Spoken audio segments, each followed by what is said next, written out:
aí, galerinha do bem, como é que vocês estão? Eu sou a enfermeira e professora Juliana e hoje nós vamos falar sobre noções de farmacologia. Vem comigo. Então, vamos entender primeiro o que é farmacologia. Conceito fundamental. Farmacologia é o estudo científico dos medicamentos e dos seus efeitos no organismo humano.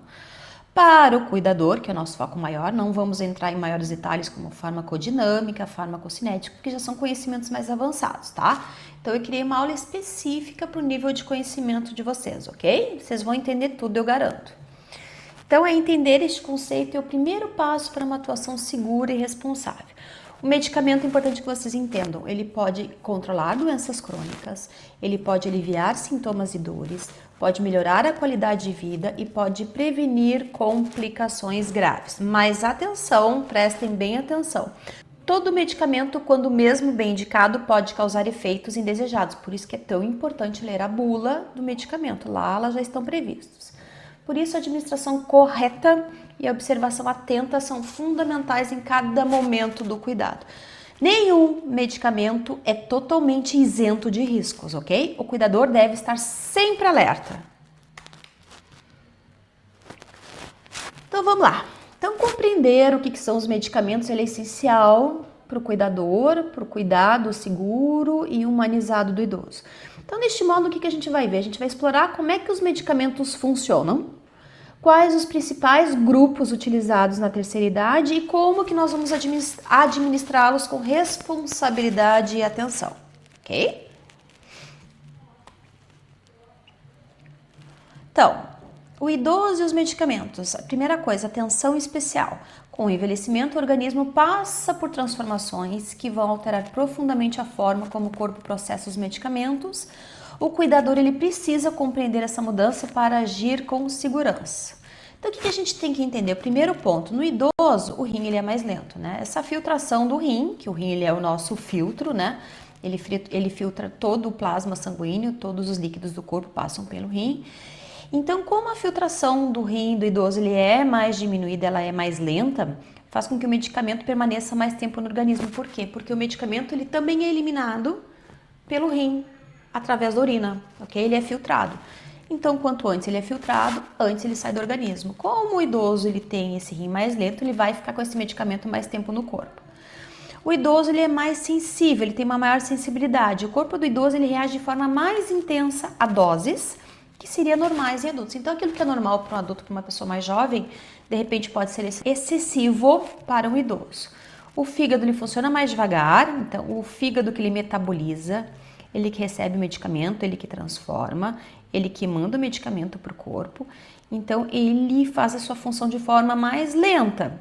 Isso reduz a velocidade que esse medicamento vai ser eliminado na corrente sanguínea, ok? Outro item importante, normalmente idoso ele tem a polifarmácia. O que significa a polifarmácia? Significa que esse idoso ele faz uso de muita medicação ao mesmo tempo, o que já não é correto, mas a gente vai falar sobre isso daqui a pouco. O importante que tu entenda, deixa eu falar contigo mais de pertinho aqui.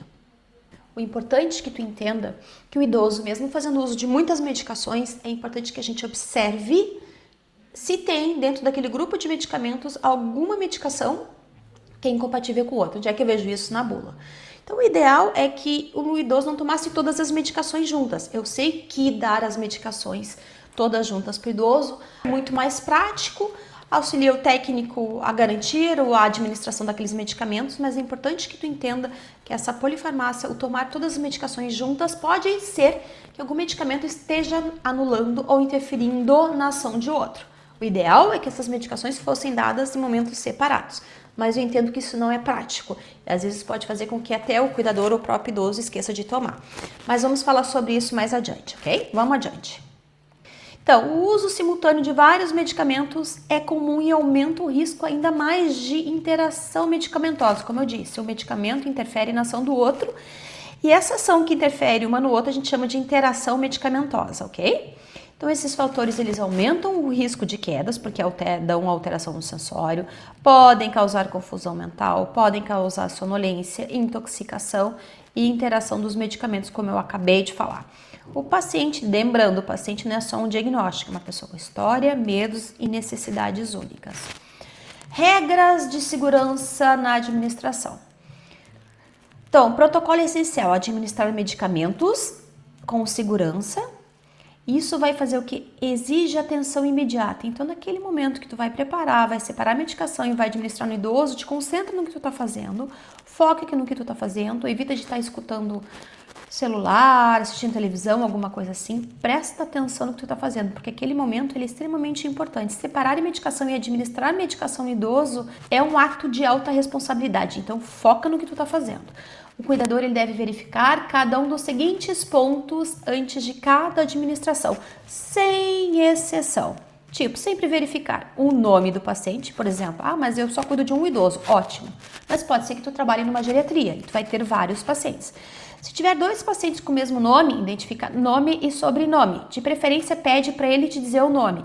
Como é que é o seu nome e sobrenome? Para evitar, principalmente se tu é nova na instituição, no local que tu está trabalhando, então pede para o próprio idoso confirmar o nome. Vai identificar o nome e a medicação certa, então o paciente certo, o medicamento certo, a dose certa. Se é 100 miligramas, é 100 miligramas. Se é 50 miligramas, é 50 miligramas. Lembrando que 1 grama corresponde a 1000 miligramas, ok? Cuidado, nós temos a dipirona de 1 grama. Isso significa que uma dipirona de 1 grama contém 1000 miligramas, ok? No horário certo, pela via certa. O que significa via certa? Se é intramuscular, é intramuscular. Se é via oral, é pela boca. Se é via EV, endovenosa, é pela veia. Se é intramuscular, é através de injeção. Normalmente vocês vão trabalhar com idosa, normalmente não, vocês somente vão trabalhar com medicações por via oral. Então, a chance de errar a via é inexistente, tá? Mas, por exemplo, insulina a gente faz subcutâneo. Então, qual é a via da administração da insulina? Subcutâneo, ok? Outra coisa importante que a gente tem que observar, muita gente deixa passar, é a validade do medicamento. Nunca, sob hipótese alguma, dar medicamento sem orientação médica ou da enfermagem, jamais, sob hipótese, nem a enfermagem dá medicação sem orientação médica. Imagina, não pode, de jeito nenhum, nunca, tá? E normalmente o enfermeiro ele só vai pedir para administrar a medicação se tiver uma prescrição médica vigente. Caso contrário, nem o enfermeiro se arrisca a dar algum tipo de medicamento sem prescrição, tá? Não altere o horário por iniciativa própria. O horário faz parte do tratamento, é extremamente importante para a própria metabolização, para o próprio esquema da medicação. Então, segue o horário certo, extremamente importante. Se é de 8 em 8 horas, não é de 10 em 10, nem de 12 em 12, é de 8 em 8 e não é de 6 em 6, ok? Ele tem um mecanismo, ele tem uma forma de agir dentro do corpo e para isso ele tem o seu horário certo específico para potencializar e maximizar a ação do medicamento, nada de inventar horário diferente. Evite misturar medicamentos sem indicação profissional e esmagar comprimidos sem confirmar se é permitido. Por quê? Porque tem alguns medicamentos que não são permitidos esmagar, ok? Então tem que ver se aquela medicação ela é permitida de ser esmagada, ok? Atenção, esmagar comprimidos de liberação prolongada pode ser perigoso e alterar o efeito do medicamento. O que quer dizer com isso? Se tem medicamentos que eles são feitos para serem engolidos inteiro, porque são de liberação prolongada, eles não podem ser esmagados. Isso vai interferir na ação do medicamento no corpo. Então, a gente tem que identificar. É um medicamento novo? O idoso foi no médico, o médico prescreveu uma medicação nova, o ideal é que o cuidador sempre acompanhe o idoso na consulta médica. E toda vez que o cuidador for acompanhar esse idoso na consulta médica, pergunta: o que é esse medicamento? Para que serve? De quantas em quantas horas eu tenho que dar? Eu posso esmagar esse comprimido? Não posso? Pergunta para o médico, pergunta para a enfermagem vai saber. Se a enfermagem tiver já a prescrição médica, a enfermagem vai buscar saber dessa informação. Não faz nada por conta própria, não muda o horário e não inventa a utilização diferente do medicamento e não utiliza a medicação sem a prescrição médica. Isso é extremamente importante, ok? Vamos adiante. A importância dos horários. Então, o horário não é detalhe, o horário faz parte do tratamento do paciente. De novo, muitos medicamentos precisam manter uma concentração constante no sangue e para isso funcionar corretamente, os horários eles têm que ser respeitados, tá? Então, se esse horário não for respeitado, pode acontecer alguns problemas, ok? Tipo pressão alta descontrolada. Os antihipertensivos fora do horário podem causar picos de pressão com risco de AVC. Dor sem controle, então analgésicos com horários irregulares perdem o efeito, ok? Glicemia, ou seja, a glicose alta, ou a glicose instável, ou alta ou baixa. Os antidiabéticos administrados tarde ou cedo demais alteram o controle da glicose no sangue. E antibiótico fora do horário, intervalos irregulares, permite que as bactérias se multipliquem e elas fiquem resistentes ao tratamento. Então, o antibiótico, ele tem que seguir, todos devem seguir o horário rigoroso, mas o antibiótico ainda mais. Então, coloca lá alarme no telefone, coloca uma tabela para controle, organiza os medicamentos, separa os comprimidos que é do dia, que é da noite e o horário para maior clareza, ok? Vamos entender agora um pouquinho sobre as classes de medicamentos. Vamos falar um pouquinho dos antibióticos, tá? Então, é um grupo farmacológico. Os antibióticos, eles são, então, medicamentos usados para combater a infecção, que ela é causada por bactérias, pode ser causada por fungos, vírus. Dificilmente a gente vai utilizar antibiótico, tá? Mas principalmente para bactérias, fungos e outros por aí vai, protozoários e tudo mais. Então, isso vai ser utilizado o antibiótico. O seu uso correto é essencial, não apenas para o paciente, mas para toda a saúde pública. Exemplos de alguns antibióticos, os mais comuns. A gente tem a amoxicilina, a gente tem a azitromicina e a gente tem a cefalexina. São exemplos, tem vários, tá? Mas aqui eu não vou me deter aos nomes antibióticos, só para te entender. Procura sempre descobrir se aquele medicamento que tu está utilizando é antibiótico. Não é? Para que é? Qual é o grupo que ele se enquadra? Eu vou trazer aqui para vocês alguns dos principais quadros, para vocês pelo menos começarem a se familiarizar com a parte de farmacologia, ok? Qualquer coisa, manda um recadinho, faz perguntas, bota aqui no chat, ok? Que eu vou te responder. Cuidados essenciais. De novo, respeitar rigorosamente o horário, completar o tratamento mesmo após melhorar. Gente, uma coisa muito comum, vamos falar de perto. Uma coisa muito comum que acontece. Tá tomando antibiótico, o paciente depois de 2 dias ele melhora, ele não apresenta mais os sintomas. Por exemplo, uma infecção urinária, que o paciente tem dor para fazer xixi, né? Ele vai no banheiro várias vezes, ele começa a fazer o tratamento com antibiótico para cistite ou para infecção do trato urinário ali, e aí ele melhora 2 dias depois.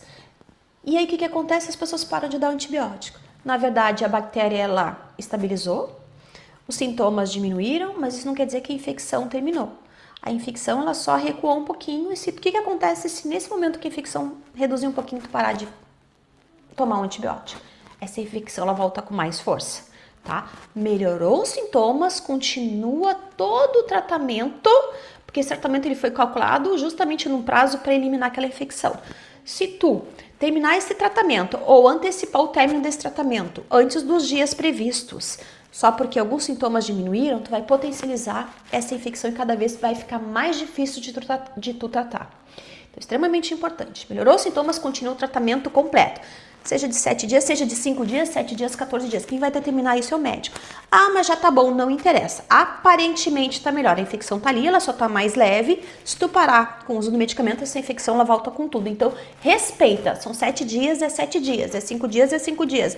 É 10 dias, é 10 dias. É 14 dias, é 14 dias. Tem que terminar o tratamento completo, ok? Vamos voltar lá. Observar sinais de alergia. Pode acontecer que a pessoa seja alérgica e não saiba, tá? Então, quais são os sinais de alergia? Problemas na pele, coceira, dificuldade respiratória, os olhos, na volta dos olhos inchados, parece que tem umas bolsinhas de água na volta dos olhos começam a inchar. A coceira na garganta também pode ser um sinal. Lesões de pele, vermelhidão na pele, erupções na pele, tudo é sinal de alergia. O que faz? Aí sim, para o tratamento e comunica imediatamente o médico. Fala com a enfermeira, fala com o responsável e fala imediatamente com o médico, porque essa medicação ela vai ter que ser substituída. Oferta água em abundância, nunca interromper de novo o tratamento sem orientação médica e nunca partilhar antibiótico entre paciente. O uso incorreto de antibiótico gera resistência à bactéria. O que significa? Quanto menos eu uso antibiótico ou uso da maneira errada, mais forte essa bactéria ela fica, que é um problema grave de saúde pública que torna as infecções ainda mais difíceis de tratar, ok? Agora nós vamos falar um pouquinho sobre os antihipertensivos. Antihipertensivos é para combater a pressão alta da doença que a gente chama RAS. Deixa eu ver se eu vou conseguir escrever aqui. Hipertensão arterial sistêmica, tá? Então, quando essa pressão tá alta, a gente vai tomar os antihipertensivos. Então, antihipertensivos são medicamentos usados para controlar a pressão arterial elevada, reduzir os riscos de AVC, reduzir os riscos de infarto e lesão nos rins. São entre os mais utilizados na população idosa. Dificilmente vocês vão encontrar algum idoso que não está fazendo uso de pelo menos um antihipertensivo, tá?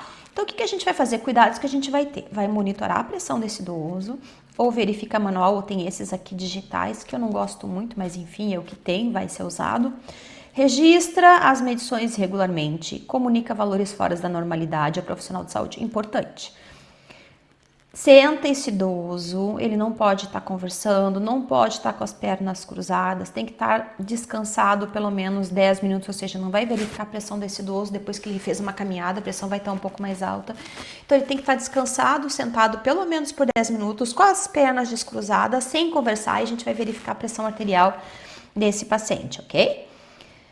Depois que verificou a pressão, levanta devagar. Por quê? Porque se ele tiver, ao contrário da hipertensão, se ele tiver com hipotensão, ele pode cair. O que significa hipotensão ortostática ou hipotensão postural? Sabe aquela sensação de quando tu levanta rápido? Que daí tu tonteia? Sabe quando a gente levanta rápido demais, parece que a pressão não acompanha e a gente fica meio tonto, com aquela sensação de que vai cair? Então é importante. Se acontece isso com a gente, acontece com o idoso. Então é importante que tu, quando te levantar, o idoso, quando se levantar, ele se levante lentamente, fique apoiado, respira. Tô tonto? Não, não tô tonto. Então pode andar normalmente. Isso, observa isso que é importante. E outra coisa, vai incentivar a hidratação. Água, água, água. Lembra que o idoso ele não sente sede, ele desidrata com muita facilidade. Sempre estimular e incentivar a hidratação. Mesmo porque mais água ajuda a metabolizar melhor, o corpo funciona melhor, os medicamentos são metabolizados mais rápidos e são eliminados corretamente. Por isso, água, água e água. Lembrando, atenção, pressão baixa demais pode causar quedas com consequências graves para o idoso, ok? Vamos ver agora os antidiabéticos. Então, os antidiabéticos, eles controlam os níveis de glicose no sangue, são fundamentais para prevenir complicações graves da diabetes, como lesão nos rins, nos olhos e nos nervos. Glicose alta no sangue. A glicose alta no sangue, ela pode levar à cegueira, ela pode levar a lesões nas extremidades, tá, nos pés, e lesão nos rins. Porque disso, numa outra aula eu te explico melhor, tá? Senão a gente vai ficar muito tempo aqui falando. Exemplos de medicamentos mais utilizados para antidiabetes: a metformina, insulina e o gliclazida, tá? Coisa importante. Esses são os nomes genéricos das medicações. Metformina é um princípio ativo. A metformina, eles têm vários nomes comerciais. Vamos conversar de perto. Todo medicamento, deixa eu ver se eu tenho algum aqui. Peguei um aleatório aqui. Todo medicamento, tá? Ele vem assim, ó. Ele vem aqui, ó, com o nome Aloxidil. Esse é o nome comercial. Tá vendo que tem um Rzinho aqui na ponta? Significa que é uma marca registrada. Então, o que ele vem? Ele vem esse nome maior, com a letra maiúscula aqui, ó, que significa que ele é o nome comercial, nome de venda, mas o princípio dele sempre vai estar menorzinho aqui, o minoxidil. Minoxidil 50 mg por ml, porque esse aqui é uma solução, tá? Então, minoxidil 50 mg é o nome do princípio ativo. Então, minoxidil com 50 mg, eu posso ter vários nomes comerciais. Cada empresa coloca o nome comercial que quiser, mas o princípio ativo sempre vai ser esse aqui, tá? Ó, minoxidil com vários nomes. Então, o que é interessante? É muito mais fácil decorar o princípio ativo dele, que é o nome genérico dele, que é esse aqui de baixo, porque é o nome comercial para cada laboratório que tu for. Cada laboratório que tu for comprar, ele tem um nome diferente. Então, sempre te atenta nesse pequenininho aqui, ok? Beleza, vamos seguir. Tá? Visto isso, então, metformina é o nome genérico dele, é do princípio ativo, ele vai estar pequenininho na caixa, insulina também. E aí tem o glifage aqui, que é o nome comercial, que é um exemplo do gliclazida. Cuidados essenciais: garantir a alimentação nos horários corretos, nunca aplicar insulina sem orientação e treino, registrar valores de glicose quando solicitado. Uma coisa que é importante que tu entenda, vamos conversar de perto de novo. Uma coisa que é importante que tu entenda. A glicose ela sempre deve ser verificada em jejum. Por quê? Porque se eu me alimentar agora, daqui a meia hora, minha glicose está lá em cima. E é normal, porque eu recém me alimentei, a glicose do sangue ela sempre aumenta depois da comida. Por quê? Porque a comida é a minha fonte de glicose. A partir do momento que eu me alimento, daqui a meia hora minha glicose está alta. Então não adianta, eu não sou diabética, mas se eu comer um bolo, né, uma pratada de comida daqui a meia hora, tu for verificar a minha glicose, eu vou estar com a glicose lá em cima. Então, glicose correta sempre em jejum. Pelo menos 6 horas. O ideal é 8 horas, mas pelo menos 6 horas, ok? Vamos adiante. Sinais de alerta de hipoglicemia, quando a glicose está baixa demais. Às vezes o idoso faz uso de insulina, e a insulina, o que a insulina faz? Ela abaixa a glicose, ela diminui a glicose do sangue. De repente ele fez uso de insulina, mas não se alimentou corretamente. E aí aquela insulina tirou toda a glicose do sangue daquele idoso. E aí ele fica com a glicose baixa demais, porque ele fez insulina, não se alimentou no intervalo que deveria. E a insulina tirou muito a glicose do sangue. E aí ele fica com a glicose baixa. E aí o que vai acontecer? Aqueles sintomas bem característicos. A gente fica com aquele suor frio e pele pálida, tremores nas mãos, confusão mental ou agitação, fraqueza súbita, a ponto desse paciente, desse idoso desmaiar. Então, desmaiou, está muito tempo sem se alimentar, fez uso de insulina, apresentou esses sintomas, suor frio, pele pálida, a aceleração do coração, dos batimentos cardíacos, tremores nas mãos e uma fraqueza súbita a ponto de desmaiar, pode ser uma hipoglicemia, tá?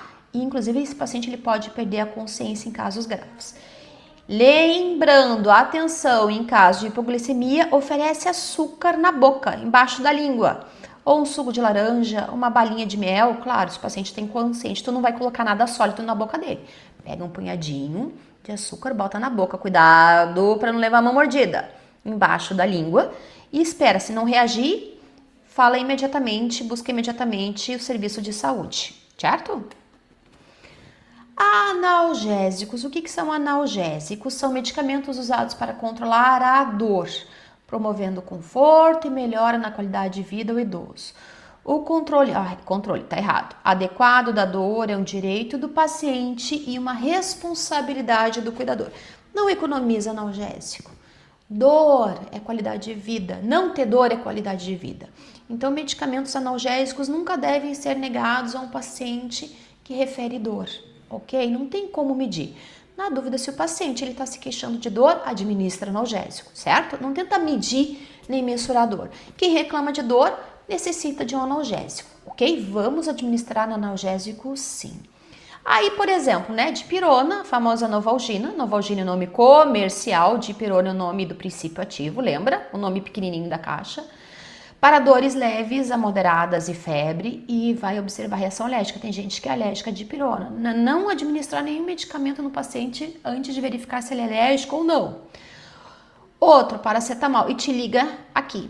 Paracetamol, ele, quando dado na quantidade certa, ele faz muito bem, alivio de dor, alívio de febre, só que não pode ser utilizado em excesso. Pessoas que utilizam em excesso o paracetamol podem vir desenvolver um problema no fígado e um problema grave, tá? Na dose certa, ótimo. Dose elevada é extremamente perigoso para o fígado, não administra em grande quantidade. Tem que respeitar no mínimo o intervalo de 6 horas entre um e outro, ok? De novo, muito utilizado, mas em excesso pode afetar seriamente o fígado. Nunca ultrapasse a dose indicada. Tramadol tem também, né? Mas aqui é para dores mais fortes também. E esse aqui só compra com prescrição com receita médica. Pode causar sonolência, tontura, confusão, riscos elevados de queda. Depois eu tenho o AS também, que é o ácido acetil salicílico. Deixa eu ver o que mais que eu tenho. O ibuprofeno, que ele é um anti-inflamatório não corticoide também, que é bem legal. Evitar a automedicação, observar a sonolência excessiva após a administração. Nunca, sob hipótese alguma, jamais duplicar doses sem orientação.